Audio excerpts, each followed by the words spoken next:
एक शब्द सुना होगा आपने, बैंडविड्थ। जी इंटरनेट से जी रिलेटेड जी जितनी बैंड की विड्थ होगी उतनी स्पीड आएगी। जी तो जितना आपका विजडम होगा उतनी आपको चीजों से जोड़ा जाएगा, जी आपका विजडम बढ़ाया जाएगा। आपका विजडम कैसे बढ़ेगा? जी जब आप बढ़े हुए विजडम लोगों को पढ़ेंगे और जानेंगे, उनको पढ़ने और जानने के बाद आपका विजडम बढ़ेगा। बढ़ेगा। अभी आप उन लोगों से कनेक्ट ही नहीं किए जा रहे। आपका विजडम आपको उतनी ही ज्ञान दिया जा रहा आपको है उतनी बैंडविड्थ मिल रही है जितनी जरूरत है। जितने में आप उनको वोट देते रहे और टैक्स देते रहे। नमस्कार दोस्तों, स्वागत है आपका मेरे इस नए पॉडकास्ट अनकवर में। और आज हमारे साथ हैं हिंदू महासभा के लवी भारद्वाज जी। आइए उनसे मुलाकात करते हैं। तो लवी भैया, आपका स्वागत है। और जय हिंद राष्ट्र। तो राम राम। अब बहुत दिनों से इस पर हम लोग बातचीत कर रहे थे कि किसी विषय पर हम लोग कुछ पॉडकास्ट क्रिएट करें, कुछ बातचीत करें। हमारी चर्चा चल रही थी कि इस देश को आज़ादी किसने दिलाई, और आज़ादी किसने दिलाई इस बात पर जब चर्चा हुई तो कुछ ऐसे साक्ष्य पता चले जो मुझे लगा कि सब लोगों को पता होने चाहिए। तो अब मैं ना बोलूं ज्यादा, आपसे शुरू करते हैं। आप बताइए। मैं पहला प्रश्न ही सीधे से ये बोलता हूँ कि इस देश में बहुत चर्चा होती है कि इस देश को आजादी गांधी जी ने दिलवाई, भगत सिंह जैसे क्रांतिकारियों ने दिलवाई, या हर एक का अपना अपना महत्व बताते हैं लोग, और समीकरण भी बदल रहे हैं इतने सालों में। तो मैं पहला प्रश्न ही यहीं से शुरू करते हैं कि किसने दिलाई आजादी? देखिए, इस बात को कभी भी अंग्रेज भी कभी सीधे तौर पर स्पष्ट रूप से स्वीकार नहीं कर सकते कि उन्हें आज़ादी किसने दिलवाई। वो तो यही कहेंगे कि हमने ब्रिटिश संसद में इंडियन इंडिपेंडेंस एक्ट पारित किया और उससे तुम्हें आज़ादी मिल गई। ये सत्य भी अधिकांश भारतीय जानते नहीं। अब सरकार बनी बाद में कांग्रेस की, तो कांग्रेस ने लिखवा दिया गांधी और नेहरू ने आज़ादी दिलवाई। ठीक है। और जिस व्यक्ति के बारे में बताने जा रहा हूँ, जिसकी कीर्ति के बारे में बताने जा रहा हूँ, इनग्लोरियस स्टोरी जो है, जिससे लोगों को कनेक्ट ना होने दिया जाए, इसलिए कुछ लोगों को ना चाहते हुए भी कांग्रेस सरकार ने हीरो बनाकर उभारा। और उन लोगों के बारे में भी बोला गया कि उन लोगों ने भी आज़ादी दिलवाई। महत्वपूर्ण रोल सबने अपने अपने तरीके से निभाए हैं। भगवान राम की सेना में बजरंगबली का भी एक अतुलनीय योगदान था, सुग्रीव और विभीषण का भी था, अंगद का, जामवंत का, सबका, और पूरी वानर सेना और गिलहरियों तक का योगदान बताया गया है। सबके अपने अपने मनोरथ थे। तो यहाँ पर बात जब आज़ादी की आती है तो वीर सावरकर को जिस प्रकार राउंड ऑफ करके, मतलब उनके एक बहुत बड़े कार्य को दबा दिया गया, और जिन लोगों को, जो लोग उनकी विचारधारा के ध्वजवाहक थे, आज भी माने जाते हैं, जो सत्ता में भी हैं, उन लोगों ने भी कभी उस कीर्ति का बखान करने का प्रयास नहीं किया। आज मैं वही सब बातें रखना चाहता हूं जो मुझे 80, 85, 90 वर्ष के वरिष्ठ हिंदू महासभाइयों के साथ बैठकर ये सब कुछ जानने को मिला।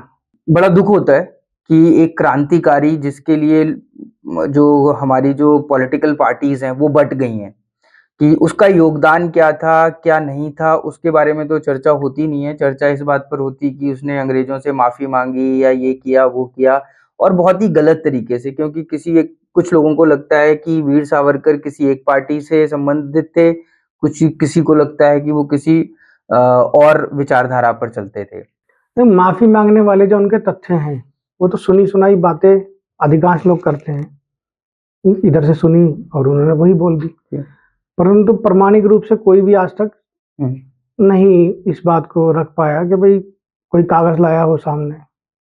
एक कागज आता है जो सावरकरवादी ही है, संकेत कुलकर्णी, वो खुद लंदन से जाकर वो डॉक्यूमेंट्स लेकर आए, और जिन डॉक्यूमेंट्स में जो सावरकर ने जो लेटर लिखा था उसमें ये लिखा था कि भाई सभी राजनीतिक कैदियों को मतलब माफी दी जाए। सभी राजनीतिक कैदियों, मतलब अपने लिए नहीं। ऐसा नहीं है कि उन्होंने इंडिविजुअल अपने लिए नहीं कहा, उन्होंने कहा सभी राजनीतिक कैदियों को माफी मांगी जाए। माफी दी जाए, माफी दी जाए, सजा मुक्त बस किया मतलब जाए, सजा मुक्त किया जाए, सजा मुक्त किया जाए, सजा मुक्त किया जाए राजनीतिक कैदियों को, राजनीतिक कैदियों को, ना कि माफी बाकी मांगने। कोई जेब कतरा, बलात्कारी, कोई हत्या करने का आरोपी या जो कुछ भी हो, जी। उसको जैसे सजा देनी है वैसे दी जाए। राजनीतिक कैदी जी। जो ब्रिटिश सत्ता का विरोध कर रहे थे, उनको इस प्रकार की यातनाएं ना दी जाएं जी। और उनको उनका जो विरोध करने का जो आज जैसे संवैधानिक अधिकार मिला हुआ है जी। वो प्राप्त हो। अच्छा अच्छा, ठीक है। तो फिर हम आगे बढ़ते हैं कि वही वाला जो प्रश्न पहले था कि आजादी किसने दिलवाई, वहां से इसकी शुरुआत करिए, जो हमारी चर्चा चल रही थी पहले। तो सुभाष चंद्र बोस जब निर्वासित जीवन जी रहे थे जी। तो उस समय उनसे कोई व्यक्ति जाकर मिला जी। और उनको सावरकर से मिलने को कहा। अच्छा। मैं उस व्यक्ति का नाम नहीं बता सकता क्योंकि फिर ये डिबेट किसी और ही मोड में चली जाएगी। अच्छा, ठीक है, ठीक है, ठीक है। उसका नाम जानने की जरूरत नहीं, जो खोजेगा वो अपने आप समझ, उसको तथ्य मिल सकते हैं, कुछ कौन मिला। जी जी। तो हालांकि सावरकर और सुभाष में बहुत आइडियोलॉजिकल एक डिफरेंस था, दोनों एक दूसरे को ज्यादा पसंद नहीं करते थे, फिर भी सावरकर एक ग्रेट विजनरी थे, उनकी एक योजना में सुभाष कहीं फिट होते थे। तो सावरकर और सुभाष की मुलाकात हुई। अच्छा, उल्लेखनीय बात यह भी है कि सुभाष चंद्र बोस के निर्वासित जीवन जीने से पहले सावरकर वो निर्वासित जीवन जी चुके थे, तो उसकी क्या कठिनाइयां होती हैं, क्या बंदिशें होती हैं, क्या जकड़न होती है कि भाई आप कुछ चाहकर भी कुछ नहीं कर पा रहे हो। जी। कैसे जी सके थे ये थोड़ा सा बताइए, जिन लोगों को नहीं पता है, मतलब निर्वासित जीवन मतलब आप कोई एक्टिविटी नहीं कर सकते उसमें, आपके ऊपर ब्रिटिश सरकार की जो जासूसी है, गुप्तचर है, अच्छा, वो नजर रखेंगे। अच्छा। आप बस लेखन और पढ़न का काम कर सकते हो, उसमें भी आपको वेरीफाई किया जाएगा कि आप क्या लिख रहे हो, सरकार विरोधी तो कुछ नहीं लिख रहे हो, तो आपकी एक्टिविटीज पूरी की पूरी तरीके से सर्विलांस पर रहती है हमेशा। जी। आप कहाँ जा रहे हो, किससे मिल रहे हो, आपको नोट करना पड़ता है। जी। सरकार को बताना पड़ता है मैं इससे मिलना चाहता हूँ, या कोई आपसे मिलने आ रहा है वो भी आपको नोटिफाई करवाना पड़ता है। तो बहुत सारी बंदिशें होती हैं उसमें। तो उस मजबूरी को, उस जकड़न को, उस टाइम पीरियड को, कालखंड को सावरकर ने देखा हुआ था। जी। जब वो मतलब काले पानी की सजा से निकलकर अंग्रेजों ने उनको नजरबंदी में रखा। अच्छा। तो जब सुभाष से उनकी मुलाकात हुई तो काफी लंबी चर्चा हुई कई विषयों पर। तो सुभाष थोड़ा संकोच कर रहे थे अपनी मतलब बातें आगे रखने में, क्योंकि सुभाष और सावरकर में आइडियोलॉजिकल डिफरेंस बहुत ज्यादा था। मतलब इतना था कि अगर कोई तथ्य भी जानेगा तो सुभाष चंद्र बोस की जो पार्टी थी फॉरवर्ड ब्लॉक के गुंडों ने 1937 या 1937 शायद बंगाल नगर निगम चुनावों में श्यामा प्रसाद मुखर्जी की पिटाई भी की थी। क्या बात कर रहे हैं भैया, कई लोग क्या बात कर रहे नहीं, हैं? हाँ, अच्छा? कई लोग नहीं जानते। हाँ। तो सुभाष चंद्र बोस हिंदू महासभा के बिल्कुल खिलाफ थे, वो हिंदू महासभा के आइडियोलॉजी को पसंद ही नहीं करते थे। इवन एक अगर आप लिखेंगे क्रश हिंदू महासभा सुभाष चंद्र बोस गूगल पर, तो आपको बहुत सारे डॉक्यूमेंट ऐसे मिलेंगे, वहां पर थ्रेड्स हैं जहां पर वो उनकी इस स्टेटमेंट को एक्सप्लेन करके लिखा गया है। श्यामा प्रसाद मुखर्जी को मतलब मारा गया, सब यंग नेता थे। हाँ। तो इतना मतलब डिफरेंस था। अच्छा। एक डिफरेंस होता है कि ठीक है आप एक व्यवहारिक रूप से विरोध रखते हो और अपना विरोध जताते हो, जी। परंतु सड़कों पर भी मारा पीटी होती है, तो इस कदर इस मतलब इस रेखा तक था ये सब विरोध। लेकिन एक मैं यहाँ पर आपको थोड़ा सा एक सवाल करना चाहूंगा कि वीर सावरकर जी हो या सुभाष चंद्र बोस जी हो, दोनों की एक तरीके से जो आइडियोलॉजी है, भले डिफरेंस किस पॉइंट पर था, क्योंकि दोनों ही थोड़े गरम दल के नेता थे और दोनों ही कट्टर राष्ट्रवादी भी थे, तो कहाँ पर डिफरेंस कहाँ पर आ रहा था दोनों में? धन्यवाद, आपने बहुत अच्छा प्रश्न किया। जी जी। कई लोग एक्चुअली इस देश में ना राष्ट्रवाद की बहुत सारी लेयर हैं।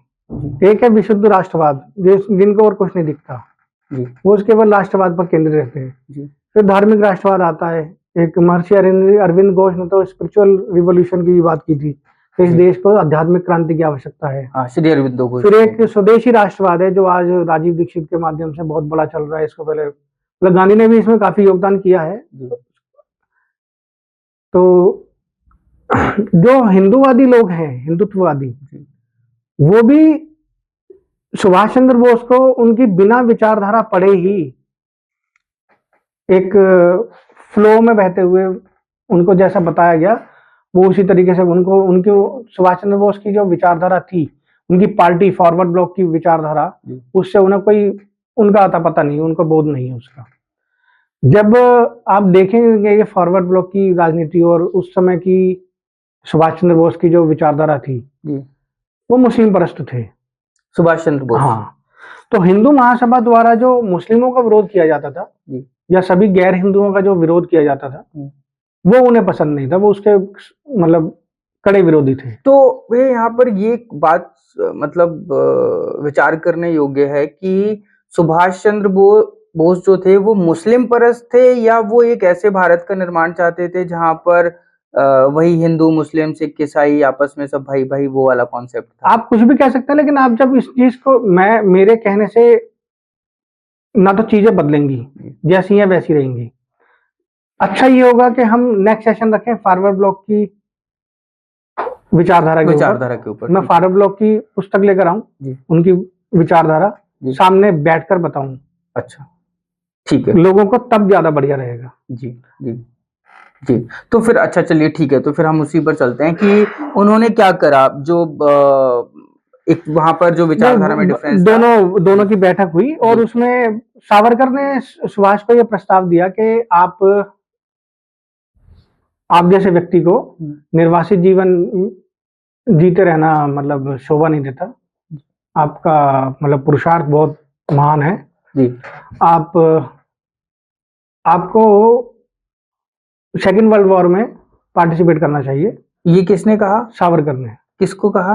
सुभाष चंद्र बोस को। मतलब आइडियोलॉजिकल डिफरेंसेस होने के बावजूद। हाँ, मतलब मैंने कहा ना, उनकी योजना में वो एक विजनरी थे बड़े, उनकी योजनाएं बड़ी सावरकर जी है ना, उन्होंने पहले से बहुत सारी योजनाएं बना रखी थी जी। उसमें वो गतिरोध है, पर गतिरोध के बावजूद भी यदि आप किसी व्यक्ति से कोई योगदान निकलवा सकते हो जी, यही आपका चरित्र दिखाता है कि आप मतलब किस दर्जे के आप किस स्तर के विजनरी हैं। हाँ। और आपका जो विचार है राष्ट्र को लेकर, हाँ, उसमें कहीं ऐसा नहीं है कि अगर कोई बंदा मेरे से विपरीत चल रहा है या उसकी विचार मेरे से विपरीत है तो मैं उसको साइडलाइन कर दूं। आप जड़ नहीं हो, फिर आप जड़ नहीं हो, आप फ्लो में हो। बहुत सारे लोगों को ना भैया इस वाला जो ये आपका पॉइंट है और सावरकर जी की जो ये विचारधारा है, बहुत सारे लोगों को और आज के युवा को सीखने की जरूरत है कि आपका जो लक्ष्य है राष्ट्र को लेके, वहां पर आपके व्यक्तिगत मतभेद या जो वैचारिक मतभेद बीच में नहीं आने चाहिए। मैं आपको बताता हूँ, एक उदाहरण देता हूँ। शुरू में आज से मतलब 10-12 साल पहले जब मैंने राजीव दीक्षित जी को सुनना शुरू किया, तो शुरू में ही मुझे लगा यार ये तो मैं हिंदू महासभा ही था और ये तो यार गोडसे विरोधी हैं, ये तो गांधीवादी हैं बहुत बड़े। बट और चीजें मैंने उनकी सुनी जो कि सब सही थी। अब मैं केवल एक गोडसे के उसको लेकर मैं राजीव दीक्षित जी की जो 100 बातें हैं जी, एक पॉइंट गोडसे और गांधी है, अब एक पॉइंट को छोड़कर मैं 99 चीजें छोड़ दूं, फिर ये मेरे से बड़ा मूर्ख कोई नहीं है। बिल्कुल सही बात है। तो जिसकी जो चीजें अच्छी हैं वो ली जाए, जहां तक आपकी एक फ्लेक्सिबिलिटी बनती है वहां तक चला जाना चाहिए। तो भैया फिर जब इन्होंने वीर सावरकर जी ने बोला कि आप जाइए और सेकेंड वर्ल्ड वॉर में पार्टिसिपेट करिए सुभाष चंद्र बोस जी को, तो उसके बाद फिर क्या हुआ? थोड़े आश्चर्यचकित थे सुभाष चंद्र बोस कि भाई मेरे साथ अभी व्यक्ति कोई है नहीं और मतलब सामने वाला व्यक्ति इतनी एक मतलब जिसके बारे में सोचा तक ना हो, एक ऐसी चीज सामने प्रस्ताव रख रहा है, तो एकदम से व्यक्ति असहज हो जाता है थोड़ा। तो वो असहजता उनके अंदर भी दिखाई दी सावरकर को। तो सावरकर ने कहा कि आप मतलब कोई सी संकोच में मत रहिए, आप अपना मन पक्का कीजिए और जब आप संकेत करेंगे कि आप रेडी हैं, प्रिपेयर हैं, तब आप मुझे बता दीजिएगा। मैं सारी व्यवस्था इसकी कर चुका हूँ और जो भी थोड़ी बहुत व्यवस्था बची है वो कंप्लीट हो जाएगी। आप जाइए, हिटलर से मिलिए और बाकी सब आपको आगे सब काम हो जाएगा आपका। अच्छा, तो ये सावरकर जी की थॉट थी कि हिटलर से मिलने के जी, लिए जी। सुभाष चंद्र, और इनकी ये मुलाकात क्या मतलब कहीं रिटन डॉक्यूमेंटेड है कि सुभाष चंद्र बोस इनसे मिले और ऐसा कुछ हुआ? रिटन डॉक्यूमेंट है, लेकिन धीरे-धीरे वो सब मिटा दिए गए। जी, अच्छा, जी। जी, ठीक है। फिर एक पचकुनिया रोड पर एक न्यूज़पेपर की वो भी थी, शॉप है। अच्छा, वहाँ पर बहुत सी मैगज़ीन्स और न्यूज़पेपर्स वगैरह मिलते हैं। अच्छा, वहाँ पर एक बुक हमेशा मिलती थी पहले, मैं नाम अभी इसका स्किप कर रहा हूँ, हुँ, वो माइंड में नहीं आ रहा। जी, तो वो वहाँ पर मिलती थी पहले। हमारे एक वरिष्ठ हिंदू महासभाई थे बनारसी सिंह, अच्छा, उन्होंने उसका रेफ़रेंस दिया भी था मुझे। अच्छा, ठीक है। तो फिर उन्होंने कहा कि आप जाइए और दूसरे विश्व युद्ध में हिस्सा लीजिए, और ज़ाहिर-सी बात है मंशा यही रही होगी भाई साहब कि जाकर अंग्रेज़ों को कमज़ोर करना है किसी न अंग्रेज़ों किसी को से। कमज़ोर हाँ, करने के लिए, ठीक है। तो सुभाष चंद्र बोस फिर चले गए। जी, उन्होंने कुछ समय बाद बोल दिया कि ठीक है, मैं मतलब इस निश्चित तिथि पर मैं निकलने का प्रयास करूँगा। अच्छा, अब यहाँ बड़ा ही एक उल्लेखनीय है कि सावित्री देवी मत साब सावित्री देवी मुखर्जी, हिटलर की आध्यात्मिक गुरु। हाँ, ये प्रॉपर है, मतलब इंडियन हिंदू नहीं थी, सनातनी नहीं थी, अच्छा, मतलब विदेशी महिला थी जो बाद में हिंदुत्व सनातन धर्म का इन्होंने अनुसरण किया। तो क्या वो यूरोपियन या हाँ, जर्मन या यूरोपियन थी। अच्छा, यूरोपियन जी। थी। अच्छा, ये कहीं उल्लेख है कि वो किसी पर्टिकुलर जर्मन थी बहुत या सारे ऑस्ट्रियन थ्रेड्स थी? हैं उसके बारे में। अच्छा, जब आप सावित्री देवी मुखर्जी लिखेंगे तो बहुत सारे थ्रेड्स मिलेंगे आपको। अच्छा, अच्छा। चलो, ये तो किसी को पता नहीं तो होगी ये वाली बात। उन्होंने जब उनको बोला, तो उन्होंने हिटलर को पत्र लिखा कि भाई नेताजी सुभाष चंद्र बोस आ रहे हैं और आपको उनकी सहायता करनी है। अच्छा, 1 मिनट रोकूँगा। तो इसमें सावित्री देवी जो मुखर्जी थीं, उनका मतलब उनको किसने बोला कि मैं मतलब सुभाष चंद्र बोस की मदद कीजिए? सावरकर जी ने? सावरकर ने। तो इसका मतलब वो सावरकर जी से कनेक्टेड थीं? जी, वो यहीं थी, इंडिया में थी। ठीक है, तो हम अपने उस रास्ते पे चलते हैं जहाँ यहाँ पर सुभाष चंद्र बोस, हाँ, उनको बोल दिया गया कि आप निकलिए और आगे की नहीं, व्यवस्था सारी हो उन्होंने जाएगी। चिट्ठी लिखी उनको। उनको चिट्ठी लिखी, ठीक उन्होंने है। वहाँ व्यवस्था हो गई और अच्छा, उनको बोल दिया गया आप निकलिए अब। वो किन निकल गए, निकल सुभाष पड़े। चंद्र बोस को? यहाँ सुभाष चंद्र बोस से गलती हो गई। अच्छा, वो सीधा जर्मनी जाने के बजाय पहले मॉस्को चले गए, अच्छा, जिससे हिटलर थोड़ा खिन्न हो गया था। अच्छा। तो हिटलर को कैसे मतलब ये पता रहा? अच्छा, पता रहा होगा। वही हिटलर था, उसकी भी अपनी एक मतलब गुप्तचर, उसके भी वर्ल्ड वाइड काम करते थे। अच्छा, इवन इंडिया में भी Spanish agencies, Italian agencies, French agencies, German agencies काम करती रहती थी, ओके, वो रिपोर्ट्स करती रहती थी। ओके, तो हालांकि हिटलर थोड़ा रुष्ट था नेताजी से, लेकिन फिर भी उनको पत्र के माध्यम से बोला गया था, तो उन्होंने फिर पूछा भाई क्या सहायता की जाए। तो सुभाष चंद्र बोस ने कहा भाई जो भी सहायता धन से हो, और ब्रिटिश सेना की ओर से जो भारतीय लड़ रहे थे उनसे मुझे मिला दीजिए, जितने लोगों को मैं अपने साथ जोड़ पाऊं मैं प्रयास करता हूँ। ये डिमांड की सुभाष सुभाष चंद्र बोस ने। जी। मैं कहा ठीक है। तो उसमें से कई लोग सुभाष चंद्र बोस के साथ उनके समझाने पर चले। तो इसका मतलब तो ये हुआ कि हिटलर जो था वो मतलब लोग कहते हैं कि उन्होंने कुछ खास मदद नहीं करी, तो ये तो बहुत बड़ी मदद की उसने, नहीं की है, है ना? मतलब शस्त्र वगैरह भी दिए हैं, अच्छा, धन वन भी दिया है थोड़ा सा, अच्छा, परंतु फिर वो गए जापान। अच्छा। कहाँ से? जर्मनी से? हाँ, अच्छा, जापान गए। अच्छा, अब यहाँ एक बहुत बड़ा विषय आता है, जापान हिंदू महासभा के अध्यक्ष थे रास बिहारी बोस। जापान हिंदू महासभा? उस समय 37 देशों में हिंदू महासभा थी, जो क्या बात है! सावरकर ने ही फैलाई थी। इवन फीजी, सूरीनाम, हर जगह, मॉरिशस वगैरह, सावरकर ने हिंदू महासभा के प्रचारक 37 भेजे थे। देशों में मौजूद थी हिंदू हाँ जी, महासभा? जी। ओ हो। तो जापान हिंदू महासभा के जो अध्यक्ष रास बिहारी बोस, जी। उन्होंने अपनी 50,000 लोगों की आर्मी बना रखी थी वहाँ। 50,000 लोगों की? तो वो 50,000 हिंदू थे जो जापानीज हिंदू थे या नहीं, हिंदुस्तानी हिंदू थे हिंदूस ही थे। जो वहां पर जापान हाँ, में थे? हिंदूस ही थे। अच्छा, अच्छा, और ये मतलब पहले कैप्टन मोहन सिंह वगैरह के द्वारा जो बनाई गई थी, उसी को बाद में रासबिहारी बोस ने चलाया आगे। अच्छा। सावरकर के कहने पर, हालांकि रासबिहारी बोस बुजुर्ग हो गए थे, अब आयु काफी हो गई थी, तो सावरकर के कहने पर उन्होंने सुभाष चंद्र बोस को आर्मी भी दे दी। अच्छा। और उसमें जो ब्रिटिश आर्मी की तरफ से जो इंडियंस लौटे थे उनको भी सब सुभाष चंद्र बोस ने इंक्लूड कर लिया। मतलब रासबिहारी बोस जी ने अपनी जो पूरी उन्होंने सेटअप बना रखा था वो सुभाष चंद्र पूरा बोस को दे एज दिया। इट इज उठाकर, मतलब प्लानिंग देखिए आप सावरकर की जी क्या थी। क्या बात है, अभी और बहुत सारे तथ्य आने वाले हैं आपके सामने। क्या बात है। मतलब पूरी की पूरी सेना ही उठाकर सुभाष चंद्र बोस, हाँ। मतलब एक तरीके से होता है ना कि भाई तुम चलो, सब कुछ तैयार है, सब कुछ तैयार रेडी है तुम्हारे लिए, रेडी है तुम। वाह।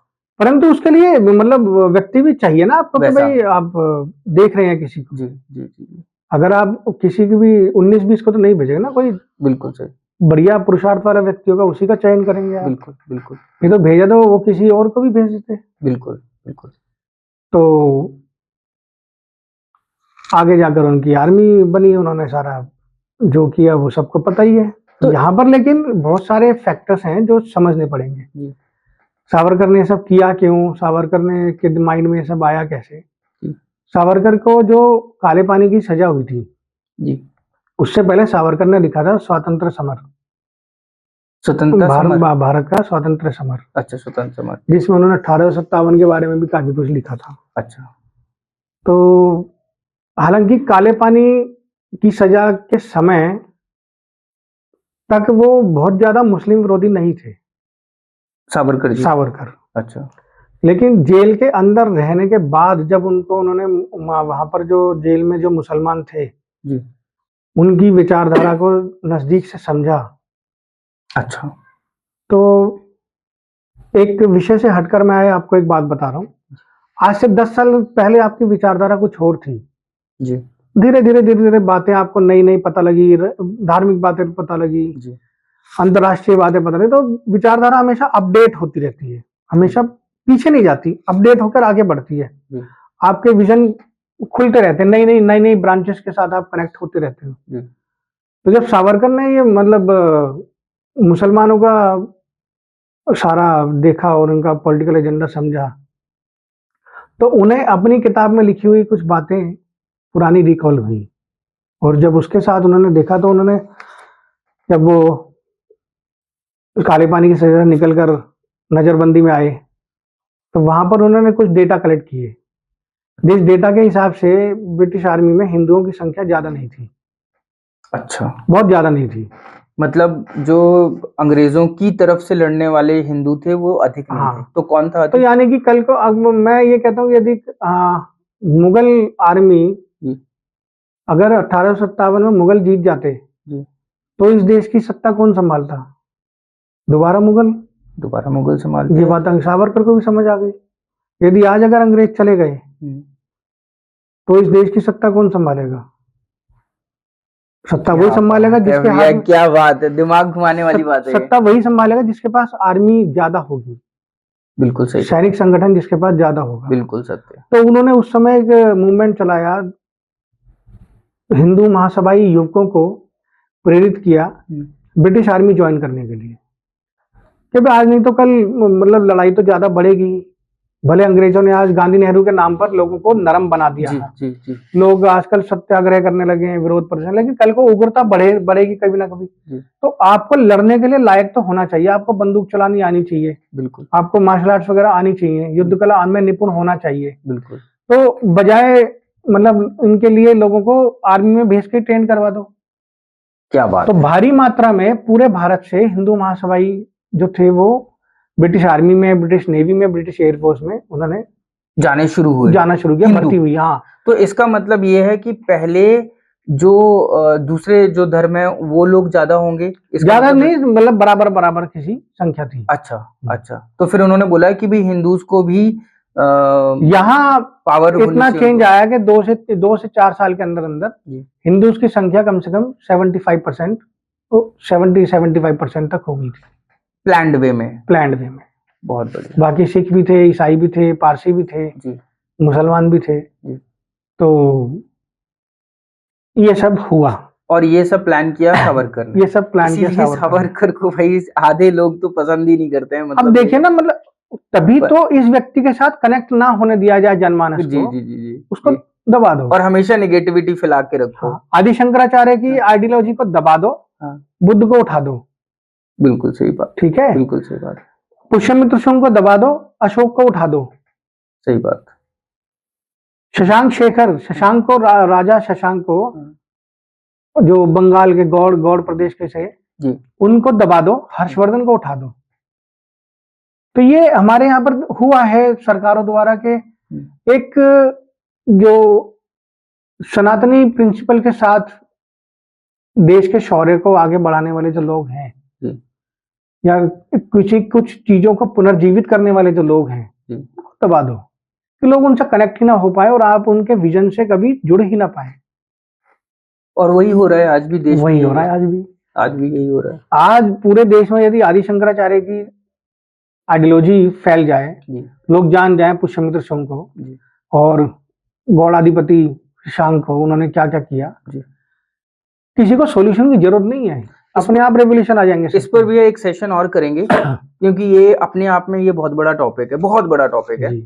और इसके जैसे आपने बताया कि हर राष्ट्रवाद में जैसे परतें में राष्ट्रवाद होता है, वैसे ही इस टॉपिक में भी बहुत सारी लेयर्स हैं। तो हम फिर से अपने वापस उस टॉपिक पर आते हैं कि जो सावरकर जी थे, उन्होंने बोला कि हमें जब जेल में थे तो जो उनका जो थॉट रहा कि भाई चेंज हुआ। पहले वो एंटी मुस्लिम कह सकते हैं उनको, कि एंटी मुस्लिम नहीं थे या मुस्लिम्स के प्रति उनके मन में कोई द्वेष या वो नहीं था, लेकिन जब जेल में रहे, जब काला पानी की सजा नजदीक से देखा, समझा, उन्होंने उसको समझा, तब ये चीजें अपडेट हुई।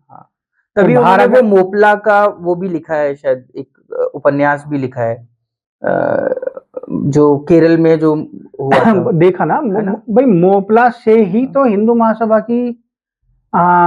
महासभा ने आरएसएस को खड़ा किया। हाँ, यदि मोपला नहीं होता तो हिंदू महासभा के उस समय हमारे जो राष्ट्रीय अध्यक्ष थे डॉक्टर मुंजे जी, मतलब उन्होंने एक हिंदू मिलिशिया उस समय खड़ा करने सोचा कि भाई एक हिंदुओं का सशस्त्र दल होना चाहिए जो कल को इस प्रकार की जो दंगे हों, जो कि अब दोबारा 100 साल हो गए हैं तुर्की के, और वो भी रेफरेंडम और गजवाए हिंद की दोबारा कहानियां चल रही हैं, तो उसका कभी रिवर्सल हो तो हमारे लोग तैयार हों, इसलिए बनाया गया। हम अपने टॉपिक से ना हटें और वापस से उसी बात पर आए कि वो आ गए सुभाष चंद्र बोस, जापान पहुंचे, जापान से रासबिहारी जापान से और सेना बढ़ती गई, पूरे देश में एक मतलब एक आंधी चली, दोबारा क्रांति संचरित हुई लोगों में, सशस्त्र क्रांति के प्रति लोगों ने फिर नेताजी सुभाष चंद्र बोस की तरफ बढ़ना शुरू किया। हालांकि उस समय गांधी और आरएसएस के जो गोलवलकर थे, ये सावरकर को मतलब बहुत क्रिटिसाइज करते थे कि ब्रिटिश सेना को में बढ़ा रहे हैं। अच्छा, लेकिन उधर भी एक विजन काम कर रहा था ना जी। अब वो विजन आपको आगे पता लगेगा। अच्छा जी। कोई व्यक्ति किसी के दिमाग में क्या चल रहा है पढ़कर समझ नहीं सकता जी। जब सुभाष चंद्र बोस पूर्वोत्तर भारत में लड़ रहे थे, उनकी आर्मी वहां बिजी थी और अंग्रेजों को भी क्षति पहुंची और सुभाष चंद्र बोस की जो आर्मी थी उनको भी क्षति पहुंची जी। तो यहाँ पर एक बहुत बड़ी चूक हुई अंग्रेजों से। अच्छा। उन्होंने रीइंफोर्समेंट में वो वाली बटालियंस भेज दी जिनमें ज्यादा से ज्यादा हिंदू महासभाइयों की तैनाती हुई थी। अच्छा। और उन्होंने मतलब स्पेशली ब्रिटिश नेवी ने तो खासकर मतलब एक प्रकार का रिवोल्ट किया है कि सामने हिंदू हैं, हिंदू महासभाई हैं, हम गोली नहीं चलाएंगे। ओ हो। और यहाँ से अंग्रेजों को 1857 को सोचने का दोबारा उन्होंने आकलन किया और उन्होंने कहा भाई अब यहाँ से निकलो। उसके बाद ये सारी विभाजन की प्रक्रिया, यहाँ पर इलेक्शन 1940 का ये सब प्रक्रिया शुरू हुई है और फिर ये चलना शुरू हुआ यहाँ से। तो एक प्रकार से देखा जाए कि ये जितनी भी प्लानिंग रही, खासकर जो आजाद हिंद फौज को खड़ा करना, एक सुभाष चंद्र बोस को एक अलग लेवल तक ले जाना और ये तो बहुत ही प्री प्लान्ड लग रहा है सब कुछ, भाई कि सब कुछ planned सुभाष है। चंद्र बोस को किसी ने कुछ भी कहा हो, कोई उपाधि दी हुई हो, नहीं, परंतु ट्रू वर्ड्स में अगर सुभाष चंद्र बोस को नेताजी सुभाष चंद्र बोस किसी ने बनाया तो वो वीर सावरकर थे। वीर सावरकर ने बनाया, बिल्कुल सही। उन्होंने चूज किया सुभाष चंद्र बोस को कि सुभाष चंद्र बोस ऐसा वो क्वालिटी देखी क्वालिटी कि उन्होंने, मेरे विजन में ये व्यक्ति वहां फिट होता है और ये इस काम को कर सकता है। मतलब हीरो सुभाष चंद्र बोस, लेकिन राइटर डायरेक्टर वीर सावरकर पटकथा जी, सब, पटकथा लेखन हाँ। है वो वीर सावरकर जी की। तो ये तो एक बहुत ही अलग एंगल, काफी कम शब्दों में आपने बताया। और थोड़ा सा कुछ बताएं उनके बारे में, जो मैं भी कुछ थोड़ा बताते हुए एक्साइटेड था, तो जी। मैं ज्यादा वर्ड्स मैं चुन नहीं पाया इस समय। जी जी, कोई बात नहीं, लेकिन तो समझ आया मतलब काफी कुछ। लेकिन फिर तो और जानने की इच्छा है भाई सावरकर जी के बारे में, और कुछ उन्होंने कोई ऐसी उनकी थ्योरी या ऐसा कुछ उनका जो चीजें, हालांकि देश तो ऋणी रहेगा ही, लोग कुछ भी कहते रहे, कुछ भी, चाहे वो हिंदू हो चाहे मुस्लिम हो, लेकिन जो उन्होंने इस राष्ट्र के लिए किया, जो राष्ट्रवादी हैं चाहे वो किसी भी धर्म से हो, उन्हें वो ऋणी तो रहेंगे वीर सावरकर के। तो और इसके बाद उनकी और कुछ ऐसी चाहिए अनकही, या जो लोगों सावरकर को के नहीं साथ पता। असल में छल हुआ। जी मतलब आज भी इस देश को गांधी के नाम से आइडेंटिफाई किया जाता है, जी आइकनाइज किया जाता है। जी इस देश को सावरकर के नाम से भी आइकनाइज किया जा सकता था यदि सावरकर को उस जो सच्चाई के साथ ग्लोरीफाई किया जाता, परंतु जिनके ऊपर दायित्व था उन्होंने ही एक प्रकार से सावरकर का के की पूरी कीर्ति का एक पॉलिटिकल असैसिनेशन, मैं इसको पॉलिटिकल असैसिनेशन का नाम देता हूँ, जो उन्होंने किया सावरकर के साथ। तो सावरकर एक बहुत बड़ा व्यक्तित्व है। हालांकि बीइंग ए हिंदू महासभाई, सावरकर की कुछ स्टेटमेंट्स ऐसी हैं जो जैसे गाय के ऊपर है या धार्मिक विषयों पर है, उनसे मैं मतलब थोड़ा समर्थन नहीं रखता। लेकिन और मतलब ये एक इतना बड़ा विषय है, मैंने कहा ना, जब राष्ट्रवाद की लेयर्स हैं अलग अलग, जब ये राष्ट्रवाद की बात आती है तो इस लेवल पर जो सावरकर ने काम किया है वैसा व्यक्ति कोई दूसरा खोजने को नहीं मिलता। ओवरऑल देखा जाए तो शुरू से लेकर अंत तक, मतलब सावरकर की इस स्टोरी में जी किस प्रकार उनकी विचारधारा सेकेंड वर्ल्ड वॉर के साथ कनेक्ट होती है और देश का प्रतिनिधित्व कौन संभालेगा इसकी ओर जाती है, और आर्मी किस प्रकार बनाई जाए, ब्रिटिशरों को कमजोर किस तरह किया जाए, कौन ब्रिटिश मतलब जो अंग्रेजों के खिलाफ जो आर्मी संभाले उसको उसका प्रतिनिधित्व कौन करे, ये सब किया गया। फिर उधर ब्रिटिश आर्मी में जो लोग घुसाए गए और जिससे अंग्रेजों को डर लगा। बहुत कम लोगों को पता है, एक आईएएस हुआ था मकॉलिफ, काफी यंगर था। 1857 के क्रांति के बाद उसने एक रिपोर्ट सबमिट की थी जिसमें उसने सारी की सारी ब्राह्मण रेजिमेंट्स को भंग करने की रिकमेंडेशन दी थी कि ये सारे के सारे कहीं ना कहीं विद्रोह करते रहते हैं, ये कर्मकांडी शास्त्रज्ञ ब्राह्मण हैं, तो ये कहीं ना कहीं किसी न किसी विषय को उठाकर ले आते हैं और ये करते रहते हैं। तो आगे आकर जब यहाँ पर विद्रोह हुआ तब भी अंग्रेजों की को रिकमेंडेशन दी गई कि भाई अब छटनी की जाए, इसमें पता किया जाए कौन कौन हिंदू महासभा है कौन कौन नहीं है। अच्छा, पर फिर अंग्रेजों ने कहा यार छटनी करेंगे टाइम लगेगा, और सच्चा यहाँ पर एक फेक ट्रीटी हमारे साथ की गई, ट्रांसफर ऑफ पावर, सत्ता का हस्तांतरण इसको कहा जाता है, वो हुआ और अंग्रेज गए और यहाँ अपने काले अंग्रेज बिठा गए।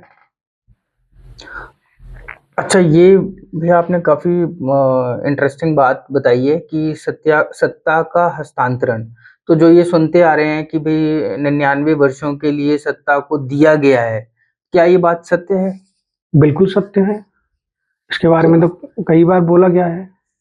अब बहुत सारे कानूनों में आप बंधे हुए हैं।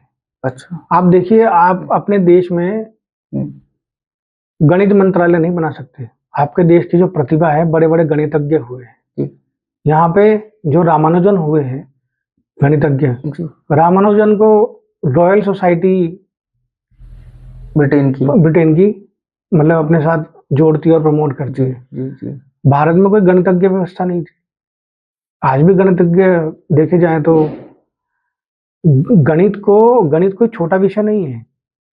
हर हर उसमें अपने इंजीनियरिंग आप में में एक अलग एजुकेशन हाँ, सिस्टम है, हर जगह गणित की आवश्यकता मैथमेटिक्स। है। पर मैथमेटिक्स का गणित आयोग हम मतलब एक है यहाँ पर बहुत बड़े गणितज्ञ है, प्रोफेसर श्याम सिंह ठाकुर। अच्छा। और उन्होंने अपनी कुछ थीसिस भेजी भी हैं और क्वांटम फिजिक्स के ऊपर भी उनकी काफ़ी रिसर्च है। लेकिन उन्होंने ओवरऑल जितने पत्राचार किया सरकार के साथ, ओवरऑल उन्होंने पाया कि यहाँ पर गणित आयोग नहीं बन सकता, गणित मंत्रालय नहीं बन सकता, यहाँ पर आयुर्वेद मंत्रालय नहीं बन सकता। आयुष मंत्रालय बनेगा वो सबको मिलाकर, परंतु आयुर्वेद मंत्रालय नहीं बनेगा, क्योंकि आप अपने रूट्स को आप बढ़ा नहीं सकते।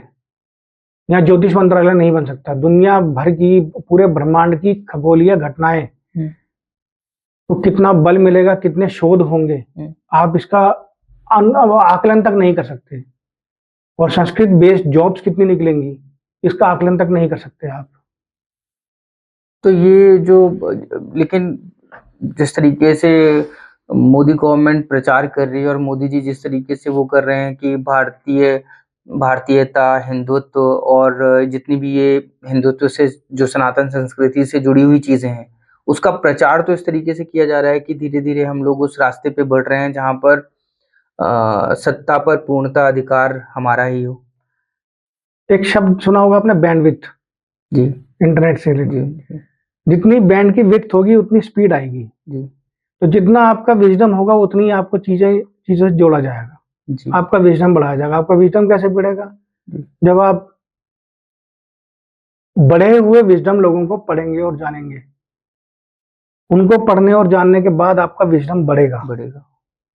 अभी आप उन लोगों से कनेक्ट ही नहीं किए जा रहे, आपका विजडम, आपको उतनी ही ज्ञान दिया जा रहा है, आपको उतनी बैंडविड्थ मिल रही है जितनी जरूरत है, जितने में आप उनको वोट देते रहे और टैक्स देते रहे। कभी बीजेपी ने कहा, अशोक का 7वीं पीढ़ी का जो राजा था, अशोक के बाद 5वीं पीढ़ी का बृहद्रथ, उसने ईरान में मुफ्त धर्म वो चलवाए, भोजनालय और मुफ्त औषधालय, उनको वो बौद्ध धर्म मत से जोड़ता था। अच्छा। और यहाँ पर उसने धम्म मंत्रालय बनवाया था जो जाकर धार्मिक प्रचार का काम करते थे और लोगों को बौद्ध मत से जोड़ते थे। क्या आरएसएस ने आज तक कभी आपको विजन दिया कि धर्म मंत्रालय बने? मैं आपसे पूछता हूँ, आपके पास भी ये वाला कभी पॉइंट नहीं आया होगा? नहीं आया। ज्योतिष मंत्रालय बने, आयुर्वेद मंत्रालय बने, गंधर्व मंत्रालय बने, बल्कि आपकी जितनी आपके पास संगीत की कितनी विशालता है, ये हिंदुस्तान में पता ही नहीं किसी को। मैंने जब पहली बार पंडित जसराज को सुना, उनकी मधुरता को जाना और फिर मैंने शास्त्रीय संगीत को समझना शुरू किया, मुझे जितने भी आज के समय में गीतकार वगैरह लिखते हैं सब मुझे मतलब नहीं सुहाते, लगता है तो कनेक्ट ही नहीं होते कहीं। और ये बात बड़ी विचार करने योग्य है। अगर आयुर्वेद से रिलेटेड कोई बात करे तो मजाक का विषय बना दिया जाता है, ज्योतिष से रिलेटेड अगर कोई बात करे तो उसको सुपरस्टिशन का नाम दे दिया जाता है। आपकी इन संपदाओं के प्रति, इन उपलब्धियों के प्रति, ये जो एक खजाना है आपका, इसके प्रति आपको इतना नकारात्मक कर दिया गया है, ये कुछ है ही नहीं।